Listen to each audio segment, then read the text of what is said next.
All right, back on the Garlic Marketing Show, and we are going to talk about uh, really attribution and conversion and all the problems of cannibalization in ads and the massively big changes in advertising marketing with my good friend Ralph Burns from Tier 11 and the Perpetual Traffic Podcast. Those are all easy for me to say. Easy for you to say. Ralph, thanks so much for being on. Yeah, psyched to be on, man. Thanks for having me. This is going to be really technical, which I love. And for all you nerdy marketers, this will be a really good look into also if you're hiring an agency or you are in an agency, the changes. My name is Gino Wickman. I was introduced to Ian, and that's what brought me into this video world and got me embracing this video world. And Ian did exactly what I hoped. He got me really comfortable with putting videos out to the world and having a great strategy around putting videos out to the world, because there's so much more than just shooting a video. And so the way that he positions those videos, optimizes those videos, he's done a great job. So Ralph, tell us a little bit about, at a high level, what's changing in the ad space and the traffic space? Yeah, this is, I was just at a conference at Meta this past week, and we talked about this specifically, like what are the biggest trends and what has changed? Obviously AI, everybody talks about AI, but let's set that aside for right now.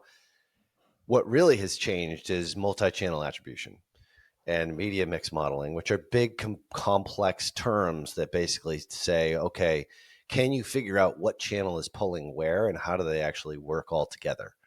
Because like we were talking about before we hit record, 6 or 7 years ago, 5 years ago, when I started out doing this 15 years ago, it was kind of easy. Most people had a single channel. You were Google pay-per-click. I actually started on Google pay-per-click, if you knew that. And then I moved over to like Yahoo, believe it or not. But wow. Yeah. And then in 2011, Facebook started offering advertising on the right-hand rail, if you remember that. Yep. But they had no targeting. But the traffic was unbelievable. So, and at that point in time, it was just a couple 100 million users. But anyway, back then it was simpler. So when we first started, let's say from 2011 to, let's say 2018, thereabouts, 2019, maybe pre-pandemic, most companies were, at least a lot of the ones that we were working with, were single channel. So they had Meta, let's call it Facebook back then. It wasn't Meta then, but it was Facebook, Instagram, not even so much, but really it's those two platforms. And then they had sort of direct traffic that was just coming to them. And a lot of folks didn't even do Google ads. And then obviously you have email on the back end. So it was kind of easy to figure out, okay, if you're spending money on one channel, all you really need to do is optimize that channel and look in app to determine what to do next. So if you're getting a return on ad spend, or an ROI is the way that we used to call it. We didn't even use ROAS way back then. It was simple. You knew that, the ad that was producing the 3x ROI, was the one that you would scale up.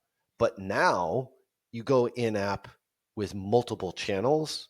Let's say you're on Meta, you're on TikTok, you're on Google. And that's sort of a typical profile of a lot of our customers now.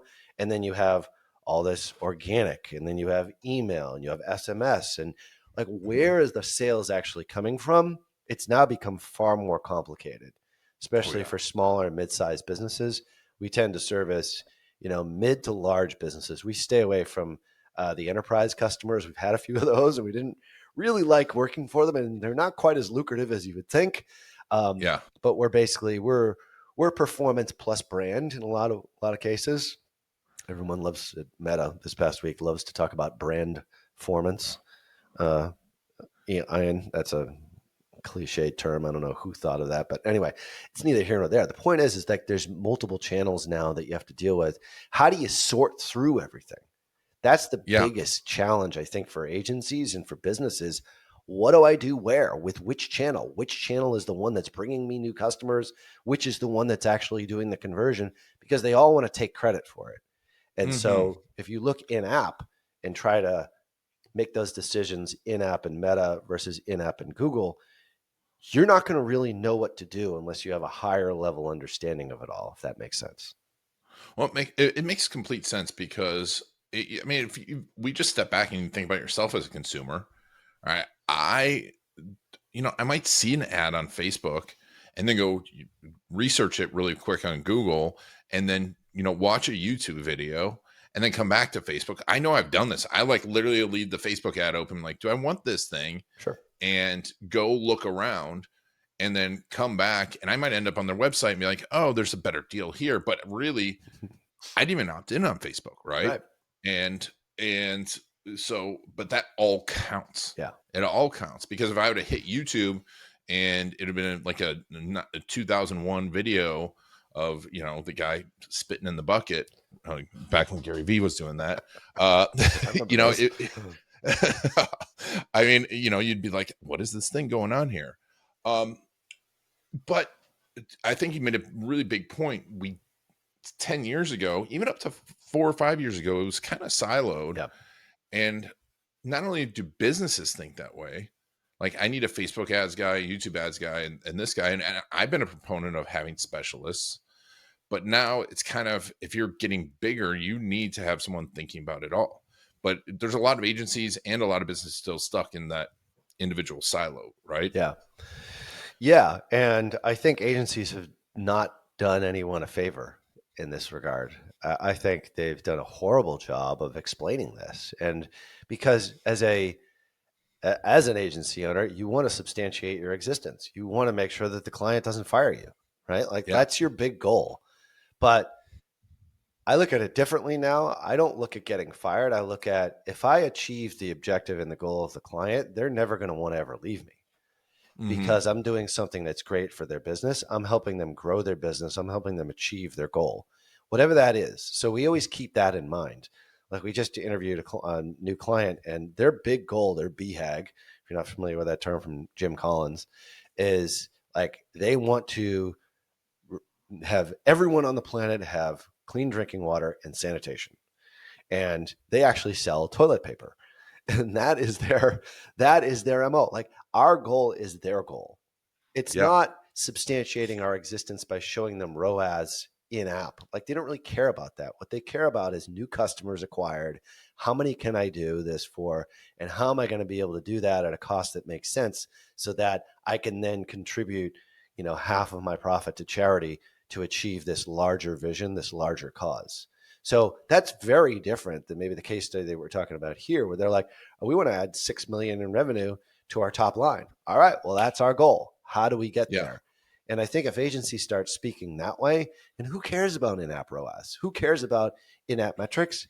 If you look at the source of truth and keep their goal in mind, clients will never leave you. I mean, they might eventually take stuff in-house. We've certainly had that happen. But the point is looking at the higher level goal, I think, is the difference now than it was a few years back when it was just a single channel. It was easy to just sort of show, this is what's happening inside Meta or Facebook, and then this is what happens in your business. And we've now taken a more broader view of, like, that doesn't really achieve the objective of the client. That achieves our objective to validate the fee that we're charging them, when in fact, if your fee is not your goal is to help the client achieve their goal, then you'll stick around for a long time and they won't ever want to leave you. And that was a huge revelation I think we had about 2-3 years ago. And I 100% believe this. And I think if you're listening to this as a company looking for ads, you have to realize that now when you go to an agency, if you go for just Facebook ads, you are getting an order taker looking at that. And this is where I'm like, hey, when someone comes to us, and I tell our agencies, we go through an entire strategic process, and we'll talk about yours towards the end. But where you should pay for strategy. Yeah, you should pay someone to care about that stuff, right? If you went to the doctor, and you're like I went to the doctor today. My throat's sore. I want cancer treatment. He's like, sure. Right. We'll put you on chemotherapy tomorrow. Yeah. I mean, but that's what you're kind of doing when you go to a Facebook ads agency. They're going to be like, Sure, we'll give you Facebook ads, and we're going to show you this. Yeah. And they're going to be an order taker. And I think that's an agency. Like, I get pushback from agencies, like, no one will pay for strategy. I'm like, you're just not presenting it the right way. Yep. To your point here. So now we look into, this with this direct consumer brand, Condition One, and I've done some interviews with team and stuff around this, but what's really interesting is what was going on before. So tell me a little bit about what you all saw when Condition One came to you first.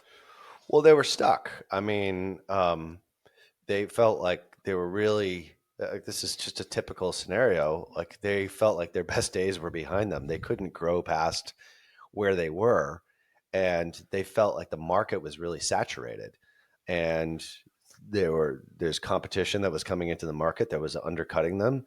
And as a result of that, they were not growing and they didn't really know what to do. And so what they decided to do initially was diversify their advertising and reduce their overall budget on paid ads, and then look at additional streams, which is influencer, email. But what that resulted in is sort of flat to downward growth.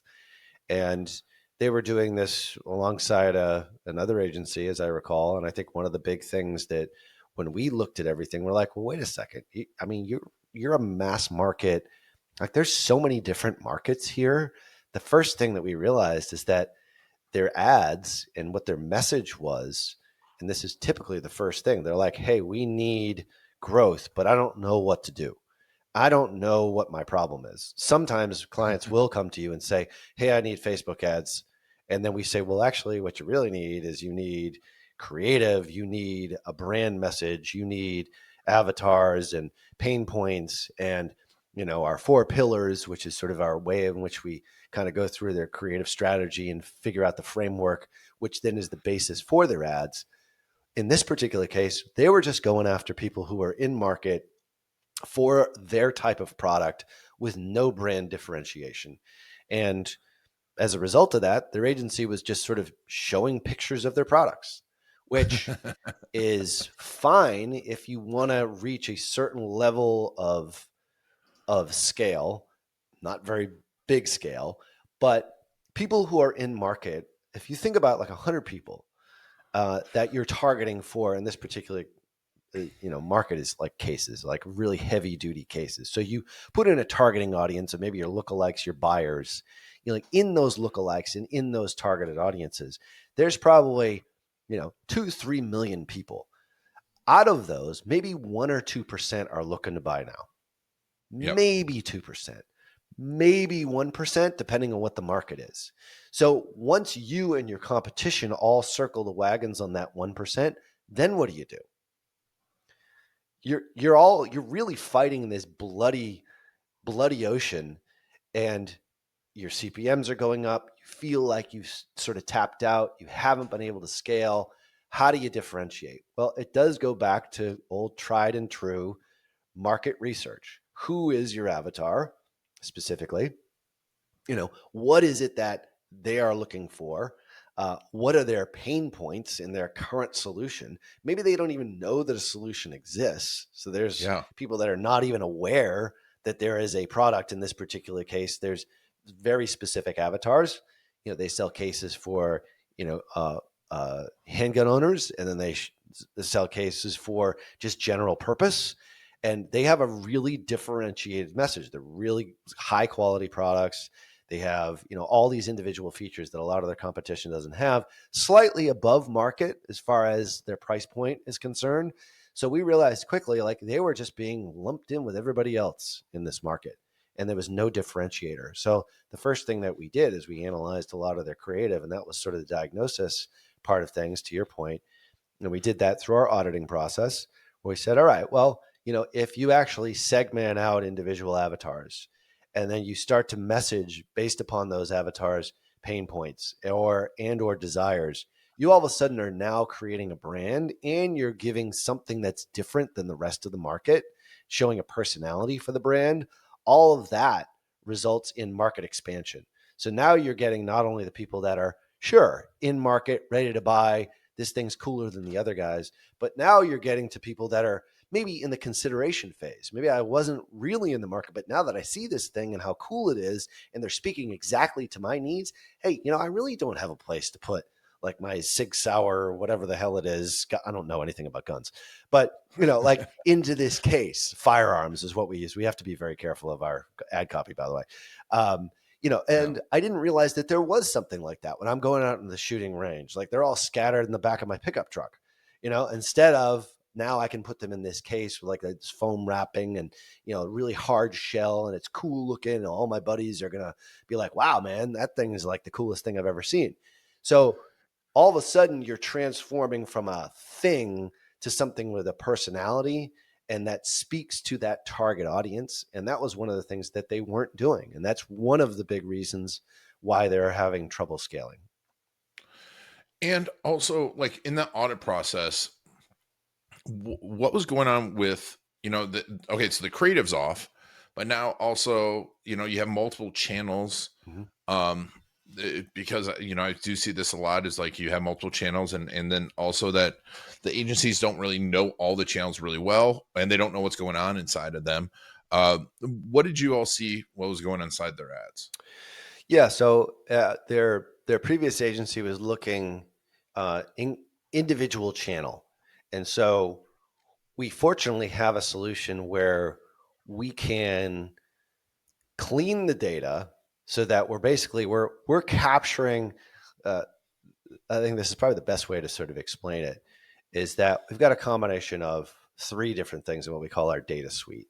And I'm not going to turn this into a sales pitch, but it is actually fairly remarkable, because a lot of people coming out of like 2021 post-pandemic, everybody got their ass kicked by iOS 14 and pop-up blockers, and now the age of cookies being degraded, and everything on Facebook and Meta now is like at a 7-day or a 28-day window. Shopify degrades, the cookie or your add to cart within 7 to 10 days, sometimes 14 days. Like all of this stuff is going away. Like your visibility is far less now than it ever was. And that's one of the things that complicates all of this. So we have a way in which we can combine first party data with Wicked Reports, which is our attribution software of choice, and in combination with the pipes that sort of enable the cleanest data to get into Wicked Reports, with a system that we use from a company called Blotout, which is known for its Edge Tag product. And the combination of those 3 things allows us to capture the shopper as they enter the parking lot, like on the edge, as opposed to when they enter the actual department store. So as a result of that, we're not dependent on browsers and cookies and all these other sorts of things. We can then capture that data as soon as they hit the parking lot, and then feed that back into our data stream, so we can see exactly where people are going based upon where they've clicked. We haven't figured out the view yet, but that's okay. That's coming at some point. But if somebody clicked on a Facebook ad or a Meta ad or a Google ad, or clicked somewhere along the lines of inside of a YouTube ad or a Google ad, we'll be able to see that. And as a result, depending on how you look at it, whether it's last click or first click or sort of multi-attribution model, you can quickly figure out which channels are doing what, which ones are actually bringing in new customers, at what cost, which ones are just basically retargeting and getting the ones that you've already had. And it gives you this whole visibility. Whereas before, without this tech, you had all these unattributed or unknowns in your GA4 or inside, any sort of tracking software. We used to use Google Looker Studio for years and years. We don't use that anymore because there was just too much vagary with it. It's like all this stuff is conspiring against you being able to figure out which channel is doing what. And so that was one of the things that was really confusing them. They didn't know which channels were pulling for them. They would look at Facebook and say, well, that has, and I'm looking at some of their data right now, Facebook had for them, a return on ad spend of 3.66, which is actually really good. Most people will say, all right, well, in YouTube, it's 2.36, but they need anywhere between like a 4 and a 5 in total inside their source of truth, inside their Shopify store. We could figure out which channel to up level and which ones to scale down in order to give them the best media mix that enabled them to hit their goal, which is, a lofty, multi-million-dollar annual goal. And we get closer and closer to that. And the only way you can really do it is through understanding what each channel is actually contributing to the achievement of that goal. And I think that was one of the areas which was a huge revelation for them. And it's been, one of the keys to our success and now and into the future. So, that makes, it makes complete sense, but, it also seems like a lot of work. Yeah. You're saying that, and I'm like, and I know a few things about marketing and running ads and all that. And I'm like, oh my God. But it may, if you want to do this well, it makes complete sense, but why not just go, hey, all you people, what happens when you have everyone siloed and you have 4 different ad people doing 4 different things, but they're all saying, hey, I've got a 4x ROAS, right? They're all saying that. Why should I not believe that? Why is that not good versus, doing all this heavy lifting that you're talking about? Well, you have to look at the source of truth. Like, did you actually make money? What is your marketing efficiency ratio? Some people call it media efficiency ratio. I call it marketing efficiency ratio because oftentimes we might include the fee of us, as the agency in that marketing cost. So it depends on sort of how you do your math. But anyway, that gives you an overall, okay, I've got $100,000 a month I spend on Google. I've got $50,000 I spend on Meta. And I've got another, 50 between all the other channels. That's $200K per month in spend. But what was my revenue this month? What was, and that in essence is how we calculate it. It's like, all right, well, if you're 400K in revenue and you're 200K in ad spend, your marketing efficiency ratio is a 2. The point is maybe that's good, maybe that's not so good. It depends on what your profit margin is. For them, they needed at least a 4 or 5 because of their cost of goods sold. So at the very least, looking at the source of truth and figuring out what's actually the numbers that matter most to them, most to the client, is actually in your source of truth. It's inside your Shopify store. It's inside your CRM. And even if you don't have some of these tools, I would recommend people to get a third-party attribution tool. There's a lot of them that are out there. Some of them are better than others. We think that Wicked Reports is the best one that's on the market. Northbeam is also another one that's great. A little bit more on the enterprise level. But as a marketing agency, you need these tools. I don't think it's an optional choice anymore. I mean, it's like you can take a guess at looking at media efficiency ratio or marketing efficiency ratio, but like when you actually have it in black and white and you can see it, like this channel is contributing here, this channel is here. Even if it's partially accurate, maybe you don't have the tech setup that we have, but you have something similar to it. You can at least say, hey, Mr. Client, I am actually growing your business. And I am getting you a 3x ROAS on Facebook and a 4x ROAS on Google. And oh, by the way, you're making more money this week than you did last week based upon what we've done this past week. So at a really base level, that's hard for people to understand, but it's the business side of it. It's money collected that really matters. It's not the in-app metrics.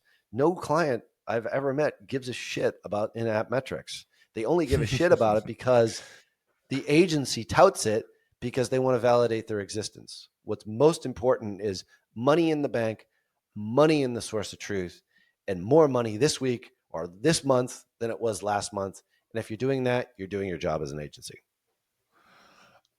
I think, big differentiator there, because you mentioned profit and understanding profit margins.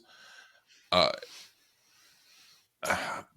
you and I talked a few weeks ago too about like a company that came in and just didn't have the profit margins to even do this kind of stuff, because I think that's a big differentiator for an agency. Really should understand your profit margins too, shouldn't they? Yeah. Oh, yeah. Absolutely. So that client that you were talking about, we fired ourselves because we said, you guys have, I think they were a 52%, like they were basically greater than a 2-to-1 COGS to average order value or COGS to selling price for their products. And for some strange reason, and we couldn't figure this out because they couldn't figure it out. When we started scaling, even when our new cost to acquire a customer was coming down, their cost of goods sold was increasing. So it's like as we scaled, we made them less money. Yeah. And we had a call with them. I'm like, listen, guys, like, I don't know what to do here. I mean, I see what your numbers are. I don't want to scale you out of business. So I said, I think it's probably a good idea for us to pause. Because they didn't want to go the opposite route, which was let's go high level brand. Let's create a brand. They wanted to stay conversion based, make money and scale. And they resisted all of our efforts to let's create a larger brand. What we ended up finding out is that they were more along the lines of like a drop shipping company. And they were portraying themselves as sort of a legitimate business. The problem is that we didn't diagnose it to start, 8-9 months back, and we should have. And I think that's something that we learned a lesson from that. We're like, if their business doesn't make sense, we are never going to be able to be successful. And they're going to fire us because they think that we're doing a shitty job. When in fact, it's the business itself that fundamentally needs to shift. Imagine that as you scale, your costs increase. And we couldn't figure out why, and they weren't transparent. Even though we still have a good relationship with them, we really wanted to help them. Me and John Moran, as our chief strategist, we were on the phone with them. And I was like, I just don't know what to do here, guys. No. I mean, yeah. So, well, I mean, there are businesses that's the case. I mean, especially like service businesses. You talk about agencies, and it's like agencies can't infinitely scale because of talent. Maybe AI is going to make that different, but because then you have management structures and all that stuff. So it's not every business can scale to the moon because of ads, and it's your responsibility as an agency to do that. But a lot of agencies and a lot of marketers will be like, "Well, I'm getting you the ROAS." Right. The numbers looked great in app. They looked tremendous, but we were ROASing them out of business. It's the only time I've been doing this for 10 plus years. It's the only time I've ever seen that happen. And I was flabbergasted with it. Like, I don't know what, like, I would have had to fundamentally shift their business model. You know what I mean? Like, what? Yeah. And I wasn't capable of doing that. And that really isn't our business. I mean, it's their business. So as a result of it, we went our separate ways. Maybe they'll come back at some point in time because they're super good guys. But yeah, I think you've got to sort of look higher level. That's sort of a classic case of things not working out as well, but we have the right ethical goals for the client. And if that means not working with us, then we're okay with that. I mean, nobody wants to give up revenue, but I couldn't, me and our team, we talked about it. We're like, listen, this just isn't going to work. So and in the end, it doesn't work out. Like, even if you're break even and you're just increasing it and they're just, it's not good ethics, but also in the end, it just doesn't work out for anyone. And that's why there's agencies that are around for 10, 15 years. And there's agencies that are like 2 years in and gone. And, because of what you just said. So coming back to condition one, tell me a little bit about like Black Friday, getting at the data for Black Friday, because you're thinking about data.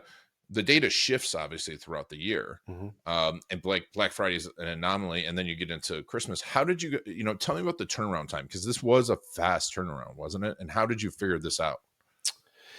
Well, it was also about a big part of it was trying to determine what the product mix would be and prioritizing the highest profitability, best-selling products. And they were just sort of selling everything. And what we determined is that there are certain products that were their best sellers that they were sort of holding back on. And as a result of that, and they had plenty of supply of it. So it was their best sellers, higher profitability, and good supply. That's always a good combination. if you're basically sending traffic to everything and having the Yeah. client or the customer decide, that's a recipe for, unless you have high profitability on every individual product, that could be a recipe for disaster, because your traffic costs might outweigh your average order value. So we started to direct a lot of our traffic efforts towards first thing is the demographic that was in market for them. We found a tremendous amount of waste in the older demographics. There was a lot of ad spend being spent in the 55 plus market.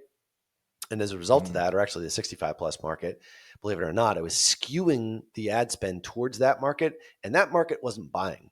And we just looked at the data, and that's sort of a simple fix. So the sweet spot is really, I'm looking at the data here, it's really between 45 and 54, in that range, and obviously like the 35 to 45 age range. So primarily male market, but there was a fair amount of females that would actually purchase for their, their husband or their significant other. The point was like that unto itself was a big game changer. Eliminate the people that don't buy, take them out of your targeting. Facebook loves to say, we'll just leave the open targeting and we'll figure it out. We don't necessarily agree with that. Sometimes it works, but sometimes you actually have to sort of tell the algorithm where to go. And if your 65 plus buyers aren't buying this thing, then why target them in the first place? So it doesn't make sense. Then the second part of it was focusing in on the products that were really like I said, their best sellers, the ones that had a NCAC or a new customer acquisition cost that we knew we could control and scale. And at a set NCAC, we knew that it was profitable on the initial sale. Plus, it was one of their best selling products. So we geared a lot of our ad spend, the majority of our ad spend, towards those best sellers. And then on the back end, we sold the stuff that was maybe even bundled that isn't quite as good at the seller, or it was like add-ons after the sale.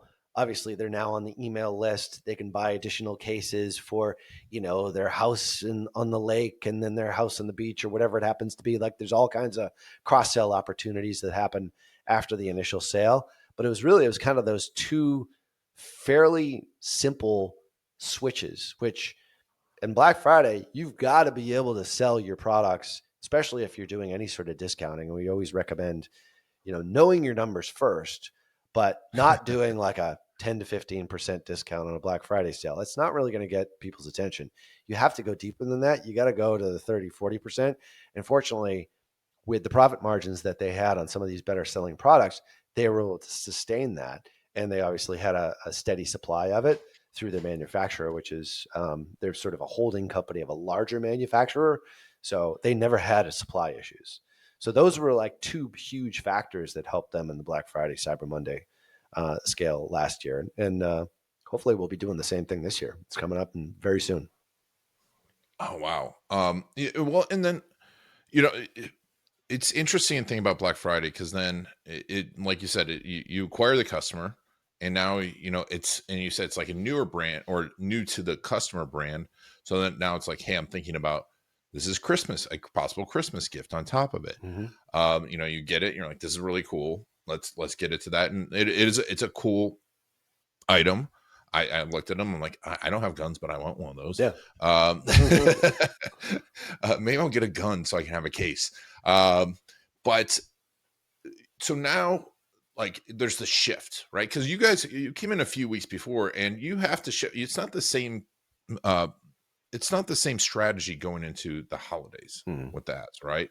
How do you all think about that? Because there's a lot going on there. Yeah, I mean, I think the biggest thing is your offer and what other things you're going to add on to be able to get people or convince people to buy then and there. And this really comes back to knowing your numbers. For example, free shipping is one of those things that is something that I think people just pick an arbitrary number. Hey, free shipping over $80. Yeah. And like, why $80? Why did you make that choice? Well, Well, maybe you should look at your average order value for the past year and look at your mean and your median and then your average and figure out, okay, where are people sort of buying, but where can I get them to maybe add on just an additional item that with a one click upsell, you can all of a sudden get them past that threshold. So if you go back historically, if you look at, your past data, obviously last year's Black Friday, Cyber Monday is a great indication of this. Like, what was your average order value?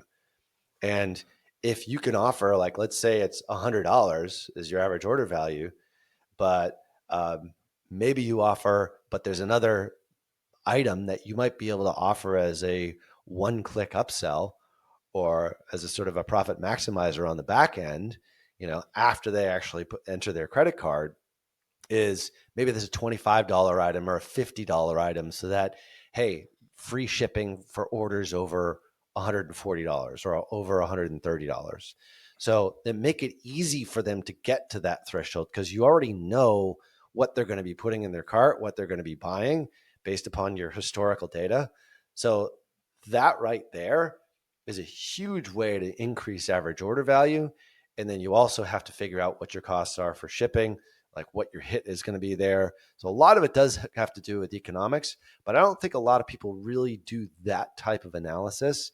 It's like figure out where your middle of your market is and offer free shipping just a little bit more, but then figure out back through that, can you actually afford it?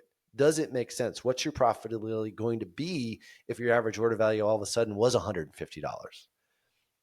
What would your shipping cost be then? What kind of hit would you take? And the second part to that, and you don't have to go, one for all for one here. You can also do graduated shipping. You could do, hey, free shipping on orders of 100 or 200, but 50% off at 150. So you can sort of step up, and you have to know your numbers there. So there's ways in which to do it that I think folks sort of overlook the offer part of things. Like traffic and creative and all of that is important on Black Friday, Cyber Monday.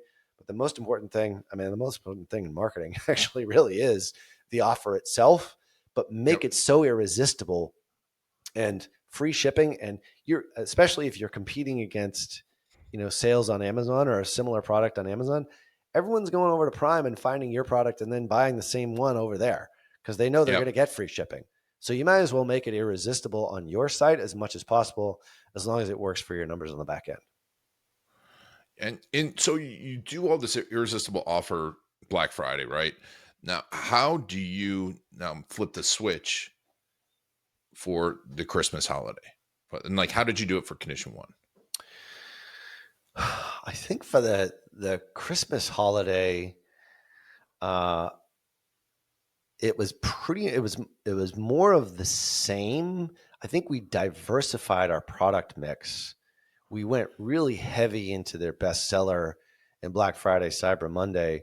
And then we realized that there was other products that were doing well. And so we started to send folks to a collection page like, hey, if you had bought this product before, now these are all the other ones that you can buy, as gifts.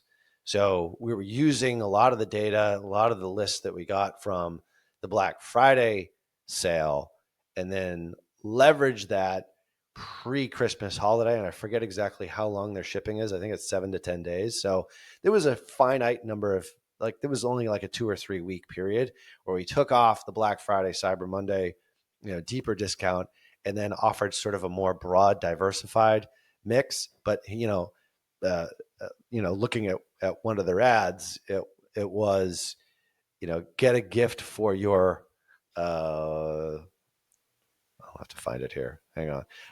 Reliable weaponry for your favorite hunter, like that kind of stuff.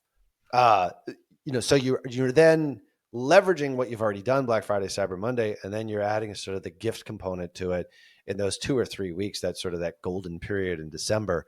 But you got to make sure that everything's going to be delivered by Christmas. That's the biggest thing. So you don't want to extend that too much. So, but that wasn't as big of a part of the Black Friday, Cyber Monday. That's usually, in most cases, for all of our customers, like Black Friday, Cyber Monday is the big part. And then it's right before Christmas. It's like, hey, what else can you get?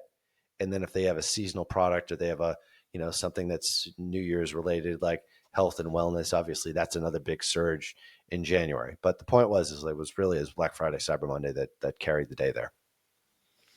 And now you move into, past there. How do you make sure, because there's a lot going on in ads, and you definitely had some business consultative pieces in there. How do you make sure you and your team stay in the strategic advisor, trusted advisor seat versus just our ads media agency? Yeah, I think it comes back to the most important part is like if you look at that evolution, you're looking at the end of 2023 into 2024, then it's level setting about at that point in time. I think we had already had a strategy meeting for 2024. It was, what do you folks want to achieve in 2024? What other channels can we start utilizing? What other products do you have that are coming out? And it's more strategy at that point. So you're not talking about media buying specifically, you're talking about what their business goals are. And I think at every level, what we try to do is every quarter is do a quarterly business review with the client to make sure that we understand exactly where they're headed, what their goals are, that we have them very well informed on a weekly basis so that they know exactly what's going on day in and day out. But, not to the point where it's, hey, things are happening, here at 11 o'clock on a Tuesday. And we don't look at it as granular that way. We look at it usually in weekly increments and then monthly increments and then quarterly meetings to stay on the same page as far as what their overall strategy is.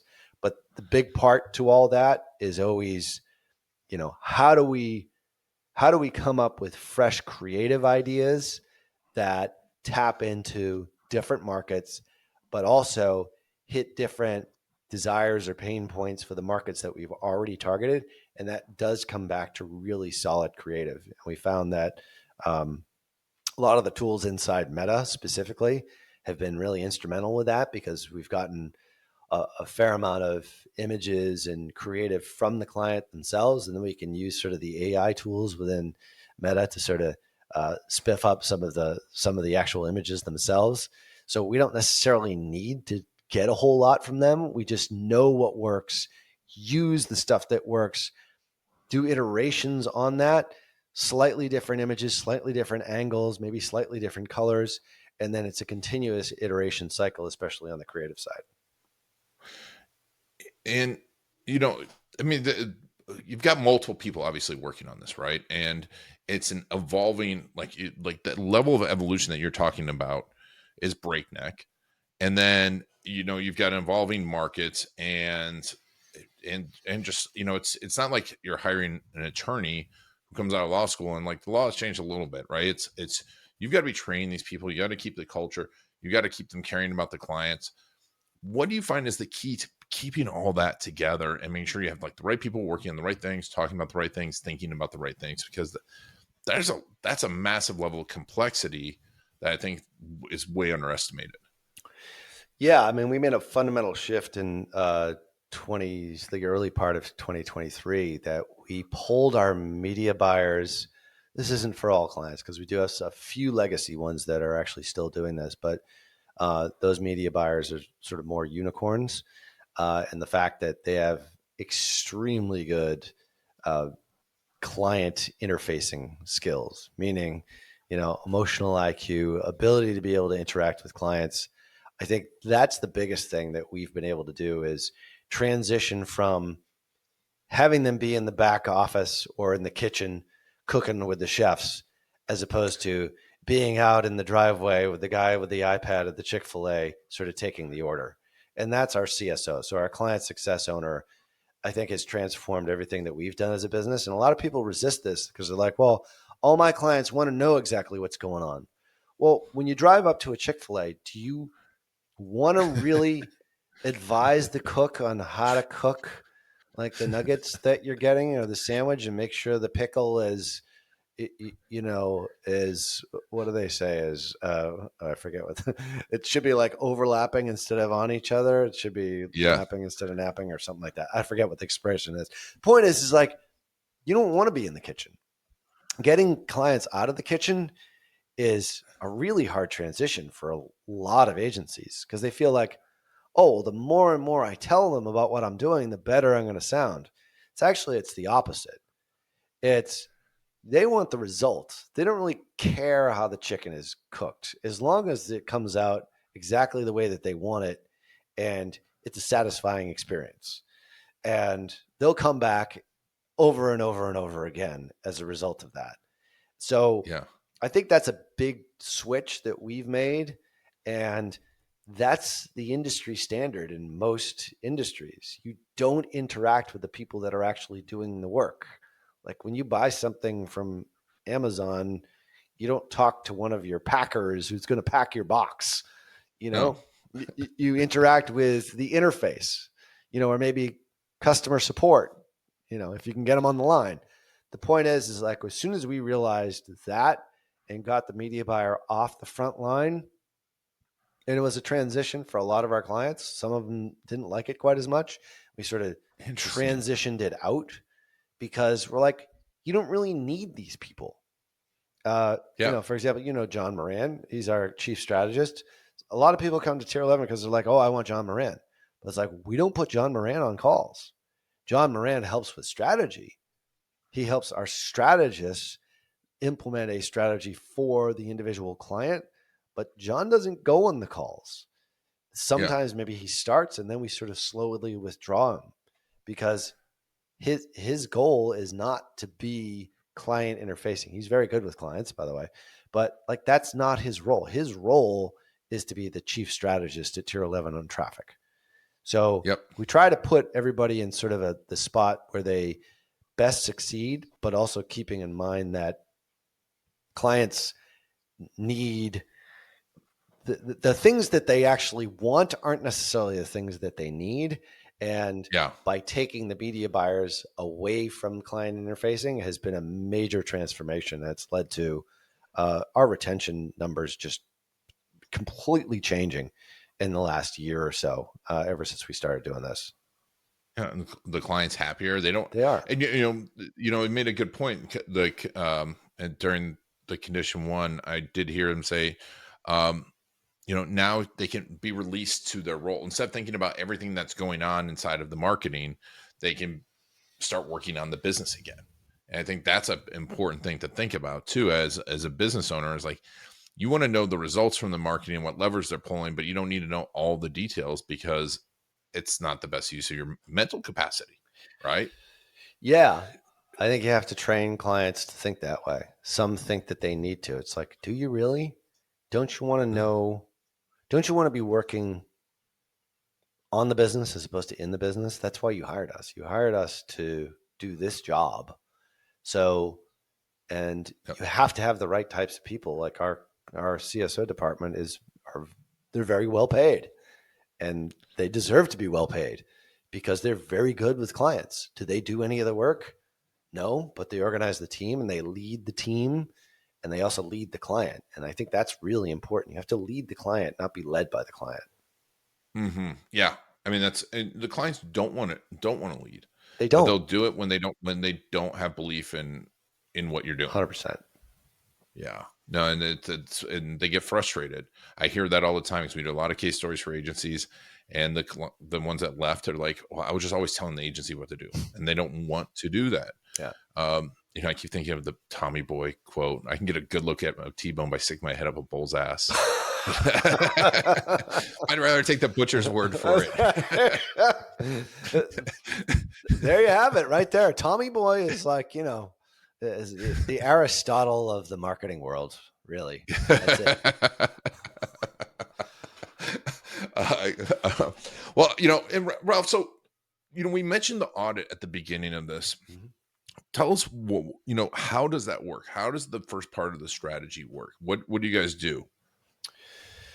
Yeah, I mean, we try and diagnose what the problem is, and then we investigate it, and then we prescribe a solution, really.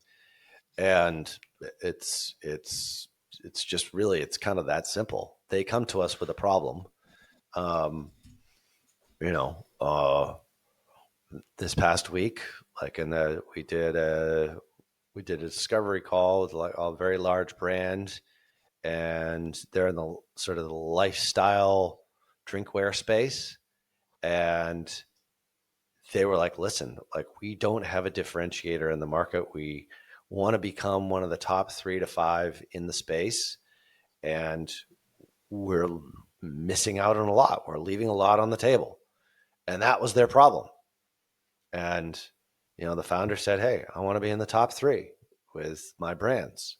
And okay, so how are you going to do that? Well, look at what the other guys are doing. They're doing a lot of top of funnel acquisition. They're doing a lot of top of funnel awareness, top of funnel differentiation of what their brand is all about, and attracting a specific type of demographic. Your folks, what you guys are doing is you're kind of going after, you know, a very sort of generic, more, I wouldn't even say bland, but like mom market. And those people, like with product shots, like we talked about before, it was almost the same kind of situation with the condition 1 instance here. A lot of product shots, you know, here's the thing, no real personality. They need to develop a brand. So we were like, traffic isn't really their problem until we can send a lot of traffic and probably get a lot of customers for people who are in market for that particular product. But what they really actually need is they need a differentiation versus the rest of the crowd. And how do you do that? You do that through creative. And you don't necessarily go after the, you know, the pay-per-click market for the high intent based keywords to start, because chances are you're probably not going to have any sort of return on ad spend on that, because it's a race to the bottom. So we made that decision very quickly. Some clients come to us, we're like, okay, you know, we're in this space and we think creative is secondary. And because they're getting sort of a certain level of scale, there's another large brand that we're starting to work with now, is they just need a differentiation. They weren't interested. They had sort of a separate division for social. So we weren't going to get that. They had an in-house team that was going to do that. But what they really needed help was with Google Ads. And so we focused in on that specifically and strategies around how to leverage and how to scale their Google Ads. We're leaving a lot on the table when we did our analysis. So there's 2 cases of like one that needed brand. Yeah. And, you know, had some of the paid ads. Another one that had a great brand, but their paid ads were leaving a lot on the table. 2 different, completely different problems. They both came to us saying, we need your help. We need advertising, or we need, we're not really sure what we're missing. So in a lot of cases, it's just a matter of putting our strategists, and this is where, you know, having a really solid team comes into play. You need to be able to figure out what is the problem. And in a lot of cases, it's not what the client thinks it is. So you have to be able to, you have to put on your marketing hat and figure out this is what their issue is. And this is one of the things that I always say. It's like, hey, if I was on the discovery calls all the time, if I was doing all the audit calls, this is the thing that you just learn after years and years. It's like, I know exactly what their problem is. This is what they need. And a lot of agencies will just come in and just sell them what it is that they want, not what they actually need. And I know that's cliched to say, but it's so damn true. Yeah. No, of course. Yeah. I mean, because that's the easiest way to sell, right? Because it's not really the easiest. It's the way we've been taught. And I'm selling a product, and it's the Facebook ads, or I'm selling a product and it's Google ads, and it's not really selling a solution. Yeah. And I think it's easy. And we did this in 2022. We were guilty of it. Yeah. But we went back, we looked at retrospectively what we had done in 2022. We brought on 47 new customers and we lost 44. You know why? Because in the first 2 months, and we realized like in the first 2 to 3 months was when most of them left, because we had sold them what they wanted as opposed to selling them what they needed. And I think when we made that switch, yeah, we are going to lose some on the front end. But what we've done is we've now created, a stable of clients that don't ever want to leave. Like there's always going to be cases where, you're going to have a shakeup, or you're going to have a C-suite completely fired, or whatever it happens to be. Like, there's nothing you can do about it, or they take it in-house. I get that.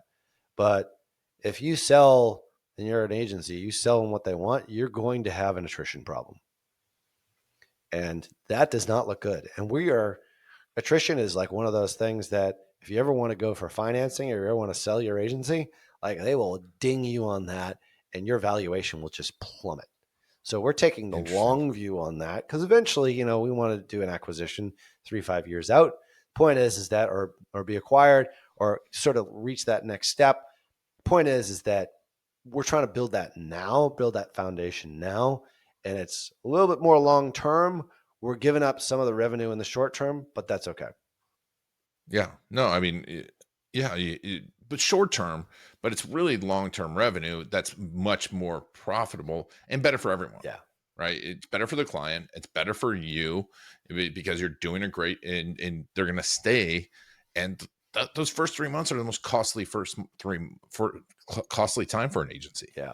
Right. Oh yeah. And I mean, costly time for the client too, because you're having to figure stuff out.